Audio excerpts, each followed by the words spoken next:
അധിനിവേശ കശ്മീരിൽ തെരഞ്ഞെടുപ്പ് നടത്തിയ പാക് ഭരണകൂട നടപടിയെ വിമർശിച്ച വിദേശകാര്യ മന്ത്രാലയം പാകിസ്ഥാന്റെ നീക്കം പ്രഹസനമാണെന്നും POKയിൽ നടക്കുന്ന മനുഷ്യാവകാശ ധ്വംസനങ്ങളിലേക്കാണ് ആഗോള സമൂഹം ശ്രദ്ധ പതിപ്പിക്കേണ്ടതെന്നും വിദേശകാര്യ മന്ത്രാലയ വക്താവ് രൺധീർ ജയ്സ്വാൾ പറഞ്ഞു.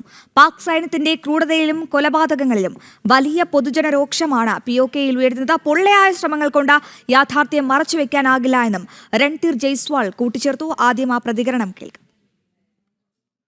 The second phase of elections, this so-called local election in Pakistan occupied Kashmir is a complete farce. The real happening is that of public protests and wanton killings by the Pakistani forces. Such hollow exercises cannot hide reality. Since June this year, at least 90 civilians have lost their lives in the continuing crackdown.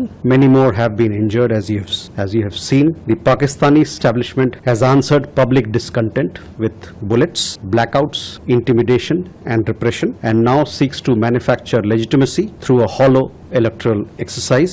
It must be held accountable, and the world should see through the veneer of Pakistan's hypocritical lecturing on human rights.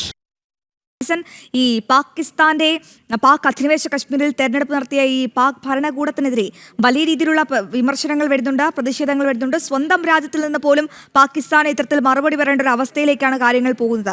അങ്ങനെയാണെങ്കിൽ ഭാരതം ഇതിന് നൽകുന്ന മറുപടി എന്താണ് ഇപ്പോൾ രൺധീർ ജയ്സ്വാളിന്റെ വാക്കുകളിൽ നിന്ന് നമുക്ക് വായിച്ചെടുക്കാൻ സാധിക്കുന്നത്? ഐസൻ, അശ്വതി, തീർച്ചയായും രൺധീർ ജയ്സ്വാളിൻ്റെ വാക്കുകളിൽ നിന്നും നമുക്ക് കൃത്യമായി മനസ്സിലാക്കാൻ സാധിക്കുന്നത്, നേരത്തെ സൂചിപ്പിച്ചതുപോലെ തന്നെ പാക് അധിനിവേശ കാശ്മീരിൽ തെരഞ്ഞെടുപ്പ് നടത്തിയെന്ന പാകിസ്ഥാൻ്റെ അല്ലെങ്കിൽ അവകാശവാദങ്ങളെല്ലാം തന്നെ വെറും പ്രഹസനം മാത്രമാണ് എന്ന് വളരെ കൃത്യമായി തന്നെ അദ്ദേഹം പറയുന്നുണ്ട്. നമുക്കറിയാവുന്നതാണ്, മനുഷ്യാവകാശ ധ്വംസനങ്ങളും സ്വാതന്ത്ര്യത്തിൻ്റെ അല്ലെങ്കിൽ രാഷ്ട്രീയ അവകാശങ്ങളുടെ ധ്വംസനങ്ങളും നടത്തുന്നവരിടത്ത് തെരഞ്ഞെടുപ്പ് നടത്തി എന്നൊരു പ്രഹസനം നടത്തി സത്യാവസ്ഥകളെ മറച്ചുവെക്കുകയാണ് പാകിസ്ഥാൻ ചെയ്യുന്നത്. നേരത്തെ പലതവണ വാർത്തകൾ പുറത്തു വന്നതുപോലെ ഇത്തരത്തിലുള്ള പൊള്ളയായ ചില വിശദീകരണങ്ങൾ നൽകിയതുകൊണ്ട് യാഥാർത്ഥ്യങ്ങളെ മറച്ചുവെക്കാനാവില്ല എന്ന അതിരൂക്ഷമായ വിമർശനം നടത്തിയതിന് ശേഷമാണ് 90ഓളം പേർ ഈ ജൂൺ മാസം മുതൽ അവിടെ കൊല്ലപ്പെട്ടത്. പാക് അധിനിവേശ കാശ്മീരിൽ കൊല്ലപ്പെട്ട വിശദീകരണങ്ങൾ നൽകിയതിന് ശേഷമാണ് ശക്തമായ നിലപാടുകൾ ഭാരതം അറിയിക്കുകയും ചെയ്തത്. ഇത്തരത്തിലുള്ള തെറ്റായ അവകാശവാദങ്ങൾ നടത്തുകയും അവിടെ മനുഷ്യാവകാശ ധ്വംസനങ്ങൾ നടത്തുകയും ചെയ്യുന്നത് പാകിസ്ഥാൻ്റെ ഒരു പതിവായിരിക്കുകയാണ്.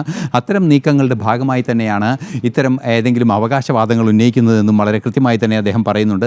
ഏറ്റവും പ്രധാനപ്പെട്ടത്, തെരഞ്ഞെടുപ്പ് നടന്നു എന്ന് പറയുന്നത് തന്നെ ഒരു പ്രഹസനമാണ്. അത്തരത്തിലുള്ളൊരു തെരഞ്ഞെടുപ്പ് നടക്കാനുള്ള സാഹചര്യം അവിടെ ഇല്ല എന്ന് വളരെ കൃത്യമായി തന്നെ രൺധീർ ജയ്സ്വാൾ പറഞ്ഞു വയ്ക്കുന്നുണ്ട്. പാകിസ്ഥാന് കൃത്യമായ മറുപടിയാണ് വിദേശകാര്യ മന്ത്രാലയ വക്താവ് രൺധീർ ജയ്സ്വാൾ ഇപ്പോൾ നൽകിയിരിക്കുന്നത്. ഏറ്റവും പ്രധാനപ്പെട്ട വിശദാംശങ്ങൾ പങ്കുവയ്ക്കുകയായിരുന്നു ഇന്റർനാഷണൽ ഡെസ്കിൽ നിന്നും ഐസൻ ജോസ്.